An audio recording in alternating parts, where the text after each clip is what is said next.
রান্না কেমন হয়েছে দে? নমস্কার সবাইকে, কেমন আছেন আপনারা? আমাদের ফ্রেন্ডশিপ কুকিং রান্নাঘরে সবাইকে স্বাগতম।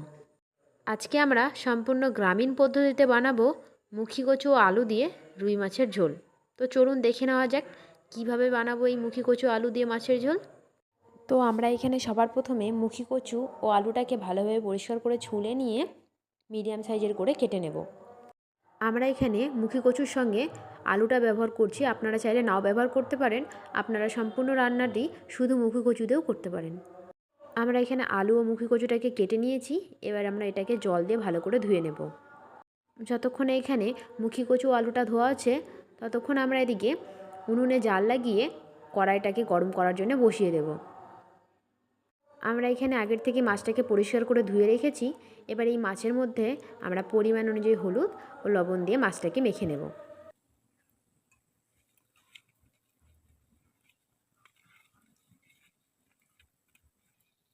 এদিকে কড়াইটাও গরম হয়ে গেছে। এবার কড়াইয়ের মধ্যে আমরা মাছ ভাজার জন্য সরষের তেল ঢেলে দেবো। এখানে মুখি কচু আলুটা ভালোভাবে ধুয়ে নেওয়া হয়ে গেছে, আর এদিকে মাছ ভাজার জন্য কড়াইয়ের তেলও গরম হয়ে গেছে। এবার এই কড়াইয়ের মধ্যে একে একে মাছগুলোকে দিয়ে দেব।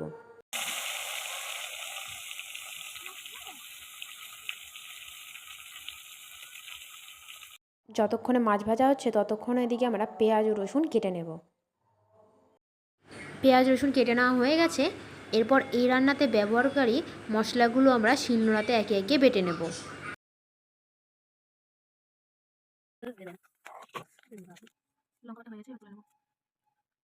আমরা এখানে একে একে শুকনো লঙ্কা, পেঁয়াজ রসুন ও আদা জিরে বেটে নিয়েছি, সঙ্গে গোটা কয়েকটা কাঁচা লঙ্কা নিয়েছি। আমরা এখানে মাছগুলোকে বেশি কড়া করে ভাজবো না, কারণ কড়া করে মাছ ভাজলে সেটা ঝোলে খেতে ভালো লাগে না। মাছগুলোকে আমরা ভেজে নিয়েছি। এবার মাছগুলোকে একে একে আমরা তুলে নেব। এরপর ধুয়ে রাখা মুখি কচু ও আলুর মধ্যে বেটে রাখা শুকনো লঙ্কা, পেঁয়াজ রসুন, আদা জিরে সমস্ত কিছুকে দিয়ে দেব। তারপর এর মধ্যে আমরা পরিমাণ অনুযায়ী লবণ, পরিমাণ অনুযায়ী হলুদ ও সামান্য পরিমাণ কাঁচা সর্ষের তেল দিয়ে ভালোভাবে মেখে নেব। তারপর ওই মাছ ভাজা তেলের মধ্যে আমরা শুকনো লঙ্কা, তেজপাতা, গোটা গরম মশলা ও জিরে ফোড়ন দিয়ে দেবো। তারপর এই ফোড়নের মধ্যে আমরা কিছু কুচনো পেঁয়াজ দিয়ে দেব। তারপর ওর মধ্যে আমরা মেখে রাখা মুখি কচু আলুগুলোকে দিয়ে দেব। এরপর মুখি কচুটাকে সেদ্ধ করার জন্য ওর মধ্যে সামান্য পরিমাণ জল দিয়ে ঢাকনা দিয়ে ঢেকে দেব। এরপর 4-5 মিনিট পর ঢাকনা তুলে দেখে নেব মুখি কচুটা ভালোভাবে সেদ্ধ হয়েছে কিনা। মুখি কচুটা খুব সুন্দরভাবে সেদ্ধ হয়েছে। এরপর এই মশলাটাকে আমরা ভালোভাবে কষিয়ে নেব।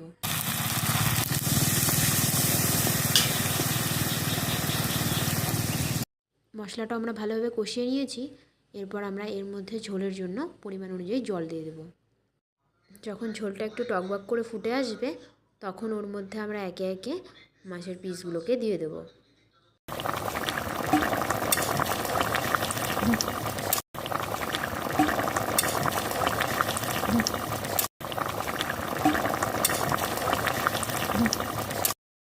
এরপর এই ঝোলের উপরে 4-5টা গোটা কাঁচা লঙ্কা দিয়ে দেব।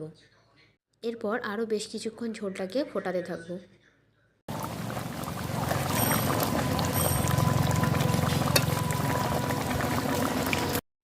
ঝোলটা ফোটানো হয়ে গেছে। এবার আমরা ঝোলটাকে নামিয়ে নেব।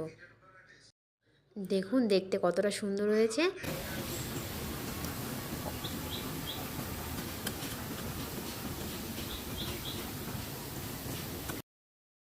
কেমন লাগলো আজকের এই রান্নাটি নিশ্চয়ই কমেন্ট করে জানাবেন, আর ভালো লাগলে একটা লাইক করবেন, আর আমাদের চ্যানেলটাকে সাবস্ক্রাইব করতে ভুলবেন না। ভালো থাকবেন, সুস্থ থাকবেন, টাটা।